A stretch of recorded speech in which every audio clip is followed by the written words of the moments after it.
এখন যাওয়া যাক ছাদের উপরে। ও ভাই, এগুলো কিসের গাছ বলো তো? হ্যালো বন্ধুরা, আজকের একটা নতুন ভ্লগে তোমাদের সকলকে জানাই স্বাগত। এখন আমি ছাদের উপরে এসেছি। আর আজকে ভাই দেখো, গরু চারা করার জন্য এখানে 16টা নাড়া শুকাতে দেওয়া হয়েছে। আর সঙ্গে আজকে রোদ্দুর উঠেছে ভাই, ওই জন্যে এই পাটিটা আছে, পাটিটা নিয়ে এসে রোদ্দুরে দিয়েছে, কারণ পাটিটায় ছাতা পড়ে গেছে। বন্ধুরা, মা বললো যে কি আমার ঘরে যে বিছনাটা আছে, বিছনাটা নিয়ে এসে ছাদের উপর দিতে, রোদে তাহলে শুকাবে। কারণ আমার জানলাটা যেটা আছে, জানলা দিয়ে তোমার বৃষ্টির ঝাপটা আসে, আর ঝাপটা এসে বিছনাটা ভিজে যায়। ওই জন্য রোদ উঠেছে, রোদে একটু দিয়ে দেবো, তাহলে গরম হয়ে যাবে। এই দেখো বন্ধুরা, আমাদের জানলাটা আছে না, এই জানলাটা দিয়ে ঝাপটা আসে, হ্যাঁ, বিছানায় পড়ে। আর যে পাটিটা দেখলে তোমরা, ওই পাটিটা এই দেখো এখানে ছিল, আর এই দিক দিয়ে ঝাপটা আসে, ঝাপটা এসে পাটির উপর জল পড়ে। এই দেখো ছাতা পড়ে কি হয়ে গেছে, দেখো এগুলো নেই, এই দেখো এগুলো নয়, ছাতা পড়ে গেছে। এই কাঠটা আছে, কাঠেও ছাতা পড়েছে, এই দেখো, এই দেখো ওই সাইডে, ওই ওই দেখো। চলো তাহলে তোষক কাঁথাগুলোকে গুটিয়ে নিই, দিয়ে ছাদে নিয়ে যেতে হবে, রোল করে দেবো।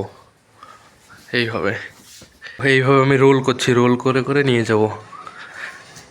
ভাই এগ রোল হয়ে যাচ্ছে তো, রোল করে করে।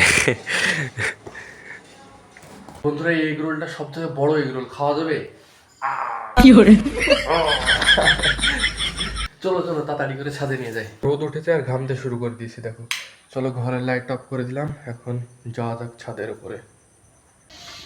বন্ধুরা দেখতে পাচ্ছ, তোষকগুলো রোদে দিয়ে দিয়েছি। ও ভাই, এগুলো কিসের গাছ বলো তো? এই নোংরা আবর্জনার মাঝে এই দেখো গাছ বেরিয়েছে, দেখো এগুলো বন্ধুরা খেজুরের গাছ। যখন পাকেতে খেজুর খেত আর আঠিগুলো এখানে ফেলে রাখতো না, ওই আঠিগুলো ঝাড় দিয়ে নিয়ে এসে এইদিকে রাখা হয়েছিল। আর এখানে কাটি মাটি আছে, আর এগুলো সার হয়ে যে মাটিতে পরিণত হয়ে গেছে। তারপরে এইখান থেকে দেখো এই খেজুরের গাছ বেরিয়েছে, এগুলো খেজুরের গাছের কিন্তু চারা নিয়ে গিয়ে যদি লাগানো যায়, তাহলে খেজুরের গাছ কিন্তু হবে। বন্ধুরা, আজকে প্লাস্টিক হাতে করে নিয়ে আবারও নেমে গেছি আমাদের চালে। দেখতে পাচ্ছ এই জায়গাটায় একটা কুমড়ো আছে, ঠিক এই জায়গাটা থেকে কুমড়োটা পারি। চলো আজকে তো ভাই ধীরে সুস্থে যেতে হবে, নাহলে আজকে পড়েই যাব।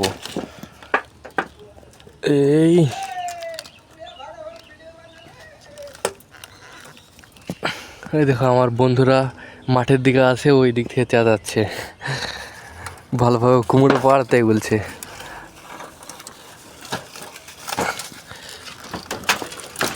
এই দেখো পেড়ে নিলাম কুমড়োটা। বন্ধুরা, তোমাদেরকে আজকের ভ্লগটা পছন্দ হলে অবশ্যই ভালোবেসে লাইক করবে, সাবস্ক্রাইব করবে। মিলছে আর একটা পরবর্তী ভ্লগে, ততক্ষণের জন্য টাটা, বাই বাই।